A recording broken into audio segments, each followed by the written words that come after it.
Skyboxx.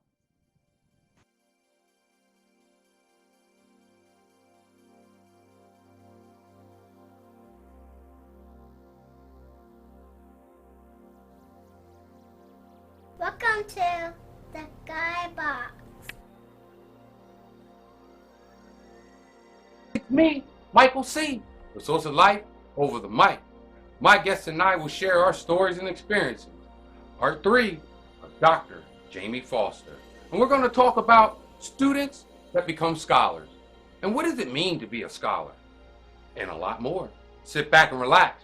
We got a good one for you. You know what time it is. Let's go get them.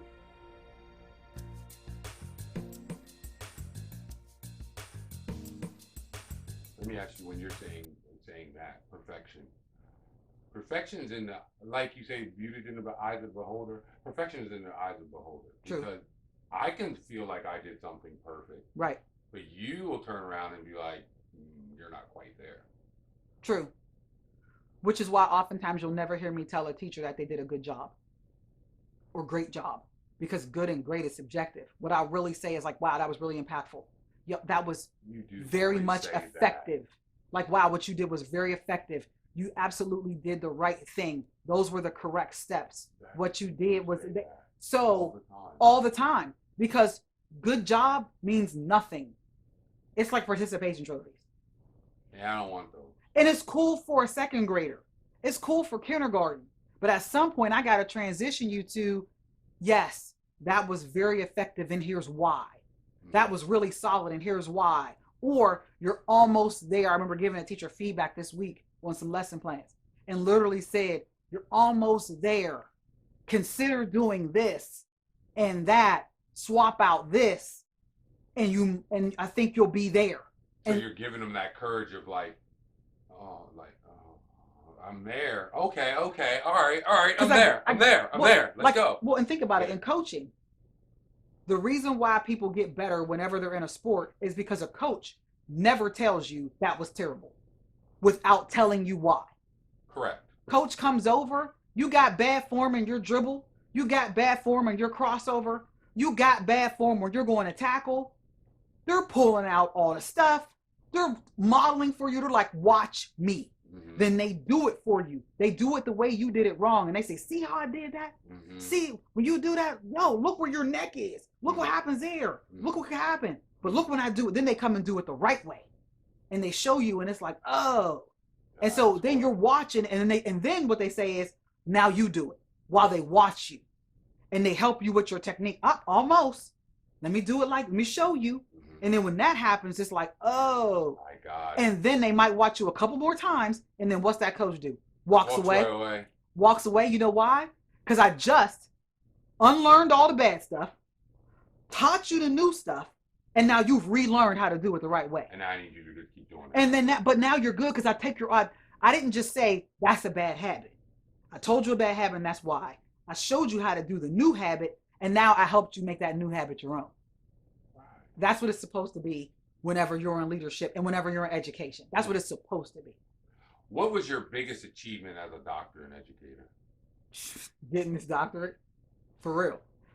That, and no lie, greatest achievement to this day, principal at Melrose. I know that's right. Stand up, Melrose. You already know who it is. I got one last question. Got you. And we can ride out on this. Okay. Where do you see yourself in 1 year? Principal at Melrose, 1 year. Principal at Melrose in 5. I know that's right. Largely because I promised myself that I would see the kindergartners who started through their 4th grade year. That's 5 years. Yes. I like to call them the graduating class, where you see them from kindergarten all the way to 4. Yes, that is my goal. I want to see this work. Last year and the year prior were probably and I think one time in DC, were the shortest times that I ever spent in a place and didn't get to see my impact. And that can irk me. Oh yeah. When I don't see my impact. But when I taught at Charles Herbert Flowers, to bring it full circle, the Mecca of excellence. He was one of the last living Tuskegee Airmen. Didn't even know it till I got there. Wow. But the building was named after him. And he died probably like 10 years ago. But I taught at the building of the place that trained airmen where I went to college. Oh, So- that's off the chain. So when That's I- off So the chain. knowing like that was, and I say sometimes that things are God pissed. Like that was God like kissing that, like, nah, Jamie, that's for you. Right. But I saw my impact there in 6 years of teaching, of students who hated science, because I taught biology and chemistry. Okay. Kids who hated science because you got to use reading, you got to use math and science all together when you use that, when you actually engage in that content. Hated it, come out loving it. I had probably more students go into STEM careers from my time as their teacher because they saw a 22-year-old Black woman still kind of fly, still hitting the club, because I was 22. But rocking to the music they rock to, wore stilettos every day, hair beat every day, face beat every day, who was smart. So I saw that fruition. Then when I became an instructional coach, 4 years, Charles Carroll Middle School, saw that fruition from a school that had 37% proficiency in math, grades at the time 7 and 8, 7 and 8, 6, 7, 8, 7, 8, whatever, because we were non-traditional. Go to 51% proficiency. Now somebody might go like, well, yo, that's only like 13 percentage points. You know how hard 13 percentage That's points a lot. is? Trust me. Just to even move it 1%. Well, and to maintain the kids and then bring up the other kids and then push the students who were already achieving. Right. And while at the same time not dropping scholars who were achieving. Right. Like that was hard work. And then to realize that when I left, they were still engaging in the same practices that I was doing. Right. And then when I came to Harrisburg working in central office, it was like, yo, there's a lot of stuff that we don't do. And becoming a person, that's where honestly I learned how to shape and mold as a leader. Like I've got to help my team be at a place where all a principal or teacher needs to do is just lead and just teach. Right. They shouldn't have to search for curriculum. They shouldn't have to find old resources. They shouldn't have to go like, yo, this PD day is getting ready to be terrible. So we need to like change it up, differentiate, but I also need to show principals how to lead. So I would lead with them. So I've been able to see my impact as a leader now in year 21. But this is the first place I remember saying after, and I had a rough time at John Harris initially when I became a principal. And that didn't end how I wanted it to. But as I said to my mom today, it made me battle tested. It definitely did. It made me battle tested. It made me be able to have, like, iron is only sharpened by iron. So now when I'm in situations at Melrose, I'm able to be calm because I can just tap back into the craziness that I did 2 years ago. And I'm solid because it's not as serious. Like, been there, done that. I'm good. And not from a place of cocky, from a place of failing forward. Yeah. So now, 5 years from now, It's going to be nothing. like, but I'm so hyped to see what we look like. Because there's going to be turnover, because that's what happens. You know, people That's move just what on. it is. That's life. Mhm. But to see what the community expects from a school, Right. what the teachers expect, and what they realize they can do themselves. Right. How many leaders start to like come off the tree? That, you know, how many leaders are on these branches And of they- the tree they that I own it. have Wow. that are now there going, and I don't necessarily mean principals and assistant principals. I'm talking team leaders, instructional coaches, PD specialists, whatever. Everybody. You know, school counselors, all these things to realize and to see the impact that I make and that we as a building make on student growth and achievement. That now they go to Roland, Marshall, Camp Curtin, DC Tech, ready, fearless, like, yo, like, worry about no You went from PSSA. Melrose? Like, you came from Melrose? Oh, okay. Right. We know what You y'all already know. Well, and when a kid says, well, what elementary you school come from? Oh, I'm from Melrose. Like how I say with pride, Yeah. Tuskegee University, University of Pittsburgh, Right. Walden. I Right. want students to be able to go Melrose. Right. I want families deciding we're going to move back into Harrisburg Because of Melrose. because of Melrose, and not because You know, like I don't it's just an eye. Well, it's all right. Well, you know, it's better than the rest. No, No. based upon how kids perform, but also how kids treat each other, Right. and how now kids are walking around calling each other scholars. Because it's like, yo, I see you, dog. Yep. Scholar. Mm-hmm. That's where we are. So in 5 years, I want us to straight be unstoppable. I know that's right.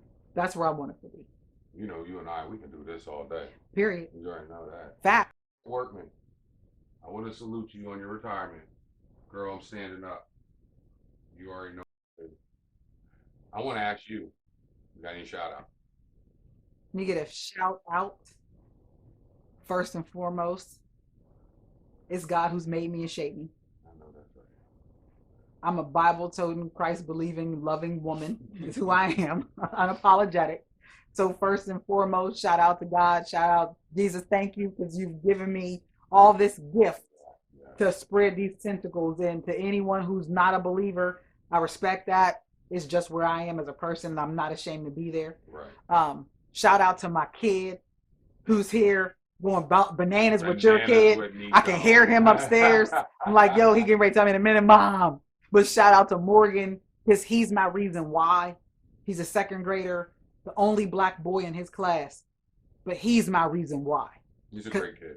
And I want my kids to have the learning that he has. Then shout out to my whole family, Reeves favor all day long. My family talks about it because my great-grandfather, we feel like he has a Moses covenant, like how Moses had a covenant with the people of Israel. Right. And God, that my great-grandfather did the same thing with God. Like, yo, you're going to bless every Reeves, drop of Reeves blood, you're going to bless generation to generation to generation. And we legit see it in my family from my great-grandfather down to Morgan. It's so that, and then shout out Melrose Mustangs all day. Melrose, stand up. Melrose, stand up, Melrose, stand up. It's a pleasure to be your principal. Shout out to every kid I ever taught.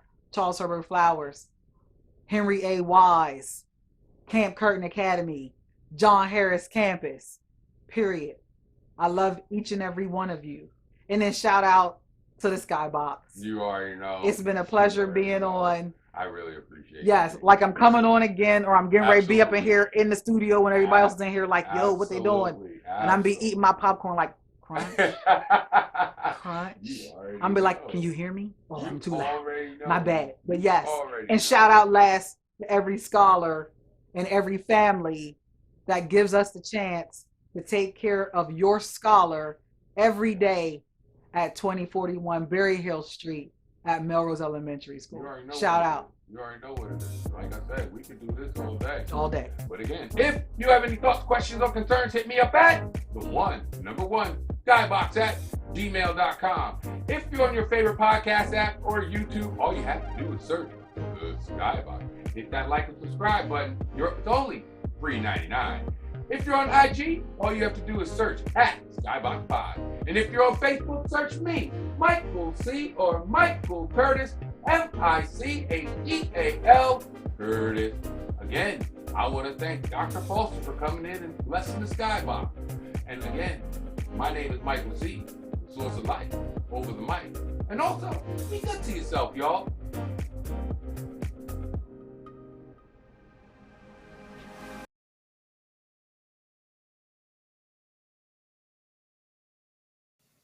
Go to YouTube, hit that like and subscribe button. It's only $3.99. $3.99? Are we only on YouTube? Nope. Are we on Google? Yep. How about Anchor? Yep. Are we on Spotify? Yep. How can they find us? Search the Skyboxx.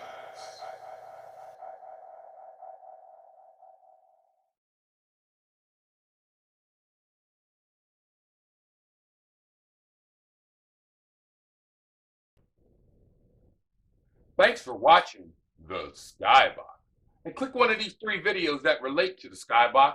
And also remember, be good to yourself, y'all.